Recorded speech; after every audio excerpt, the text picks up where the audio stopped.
My name's Leland, and I'm a game addict. I have over 670,000 views across Twitch and YouTube together. My YouTube channel had almost 1,100 subscribers, and my Twitch channel had almost 5,000 subscribers.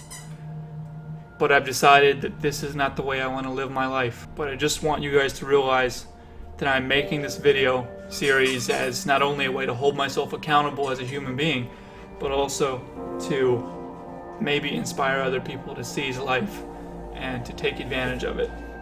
This is my puppy, CC. We call him Captain Cloud, CC for short. He's a good boy.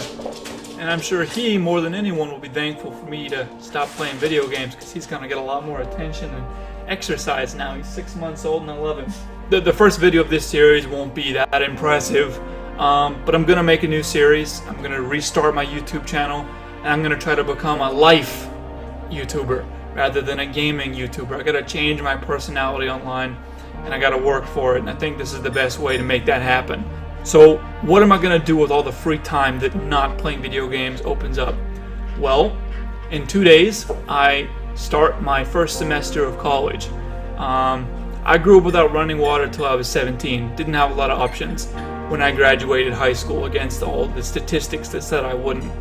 And I went off to college. I took 2 years of gen ed at my local university, and then I transferred to Chicago IADT, the International Academy of Design and Technology, for my dream, animation. The 2 years I spent there were a complete waste of my time, and at the end of my second year, my school dropped my major, lost accreditation, and closed. So not only do I owe them $50,000 in student debt, but I also have not a single college credit to show for it. So I gave up school for a while, and that's actually what got me into gaming in the first place, because I just didn't see how I was going to be able to achieve my dreams without education, and I didn't want to be stuck in a minimum wage job. But my life has taken a lot of turns since then, and options have become available for me that weren't available before. And so I'm starting school again. I'm really excited about that. I'll be taking 3 courses this summer. I'll be taking Mandarin Chinese. I'll be taking algebra, because my previous credits don't transfer over, so I have to retake math. And for the 6th time in my life, I'll be taking English. So let's do a little funny tangent story here, because I like stories. And I think this channel will be successful if we tell lots of stories, because I like telling stories. So I was the president of the writing club in high school. I'm not saying that to brag, I'm just saying I knew a thing or two about writing. That's all I mean when I say that. And I taught other people how to write, and I taught people how to come out of their shells, helped them not to be so shy. And I really enjoyed it. Now fast forward to my first year of college, and I get Sarah Stafford for my first year, English. And everybody told me, oh man, Leland, don't take her, transfer out now, transfer out now. And I didn't pay attention to them. I just thought, they're just plebs, they can't appreciate English. They don't know what they're doing. I'm fine. I was the president of the writing club, of course. And you know what? Not only did she fail the salutatorian from my graduating class, she failed me too. Our final project was on poetry, which is something I was good at. And I failed that class. I failed it.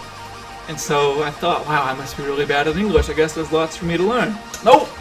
Next semester I take English again, and I take a totally different teacher. The vice principal from my high school, we called her the Furkinator. She was tough. She actually retired from being a vice principal and went back to teaching English, because that's what she loved to do. And so I ended up getting the Furkinator for my second attempt at passing English 1 in college. And I got a B+. It wasn't hard at all. It was great. So next semester, I get Sarah Stafford again for English 2. I guess you can imagine I failed that. So yeah, took 3 semesters of English at my first school, then I transferred to IADT in Chicago, Illinois, and I took English again, and I passed it. So that was 4 times. And now I have to retake English. So I guess not 6 times, but 5 times. Nice. Very nice. I guess we should clean up. We've been trying to puppy-proof the house, but it's hard. So, yeah. I get to take English a 5th time. It's gonna be great, boys. But I'm not looking forward to it at all. After 2 semesters of dealing with Sarah Stafford and writing the most boring papers on marmosets and how marsupials are different from primates, I'm absolutely sick of writing papers. I'm sick of doing research. I hate papers. Don't see what it has to do with animation, which is my desired major at all. But it's what you gotta do, because this is America. We don't make sense when we make people jump through hoops for their college education. But whatever. I'm going back to college, boys, and I'm so excited about it. Why am I learning Mandarin? Well, obviously my wife's name, Ziqibao, will tell you that, hey, she's probably Chinese. And I think that if you're going to be dating or married to someone who speaks another language fluently, their native tongue, you got to be able to take a step back and realize, hey, one, she spent 15 years learning my language. I owe it to her to learn some of hers.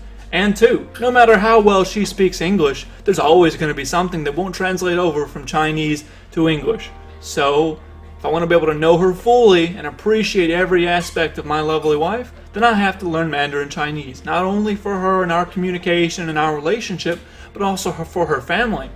You don't marry someone from another country and expect their entire family to speak your language. That's like a huge no-no. It's a huge taboo. Don't do it. So I'm going to learn Mandarin. So day one, we've been making flashcards. I'll show you right here on the YouTube video. You can see I got different characters I'm trying to memorize. The first one is shi. So I've got the pinyin on the back, and you can see the little symbol that looks like an eye. It's actually one of 4 different tones in the Mandarin language that you use to learn how to pronounce the different words. So tones are really interesting, and I'll go in more depth with that in a future video. But Mandarin's going to be hard, but I'm going to learn to read it, to write it, and to love it. And I'm not going to stop with Mandarin. I'm going to pick up other languages as well. Hindi, Tagalog, Vietnamese, Polish, Russian, Spanish, you name it, I'm going to do my best to learn it. And hopefully I can be someone who is the change he wants to see in the world, because I'm sick of Americans being laughed at by the rest of the world because we don't speak anything other than English and sometimes Spanish. And I'm not teasing the people who speak Spanish. I'm proud of you guys. You guys are freaking bilingual. Good job. Most of us, especially us white boys, don't speak anything except English and maybe a little bit of high school French. So I want to be part of that change, and by giving up video games, I'm opening up a lot of time to get that done. So I'm really excited about it. So I'm starting this new YouTube channel. It's going to be about improving one's life and seizing it, So we're going to make it happen, and I'm super excited to be doing it. Let me give you a bit of background on my whole gaming history. I went above and beyond to make my gaming channel successful. I did cosplay, okay? So this was the Mordekaiser helmet. Famous people in the League of Legends community have worn this helmet. And I love it. And I'm never going to throw it away. It's part of who I am. And I'm proud of the time, the effort I put into gaming. I tried to make something constructive of it. And, gaming did help me. It has its place in my life. When I left my school after they announced their closure, I went to live with my family in Tennessee. My mother had finally divorced my douchebag of a stepfather. And you'll learn more about that history later. But I spent a year depressed, working at a McDonald's, not knocking people who work at McDonald's, but I just did not like my life.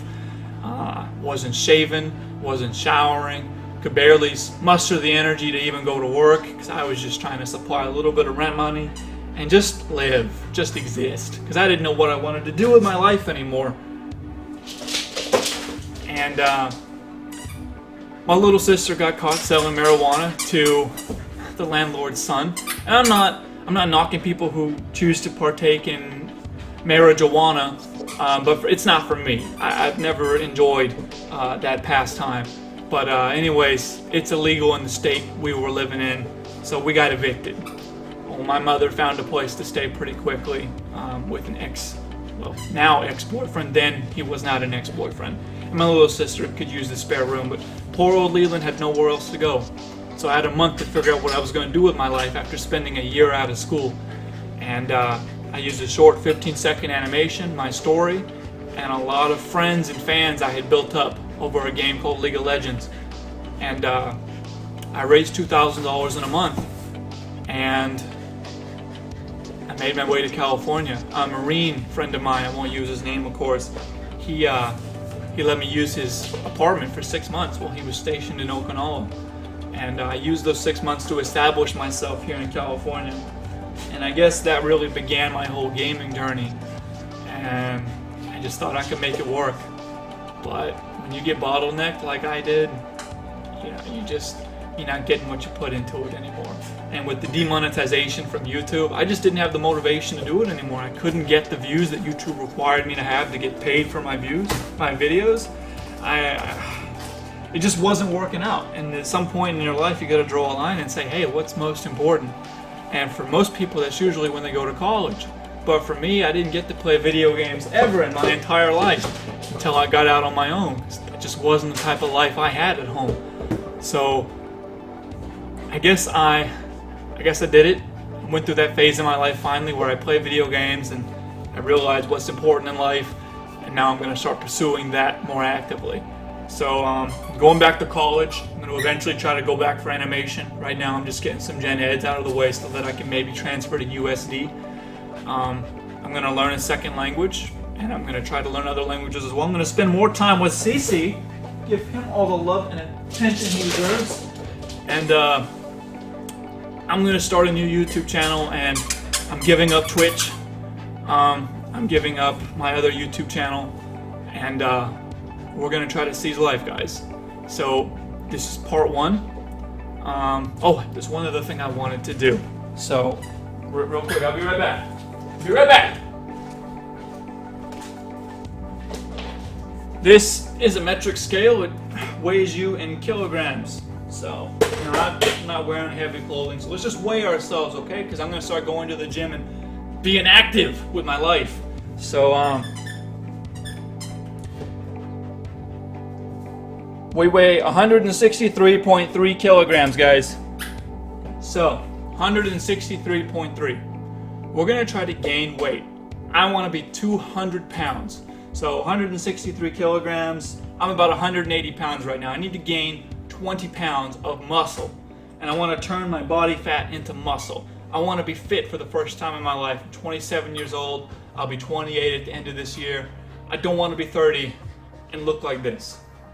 So part of gaming all the time, you're stuck in front of a computer for long hours. You're grinding and it doesn't work. So I want to work. Thank you guys for watching my first video. I don't know what I'm going to call the channel yet, but by the time you see this video, you'll know as well as I do. So thanks for watching. Peace.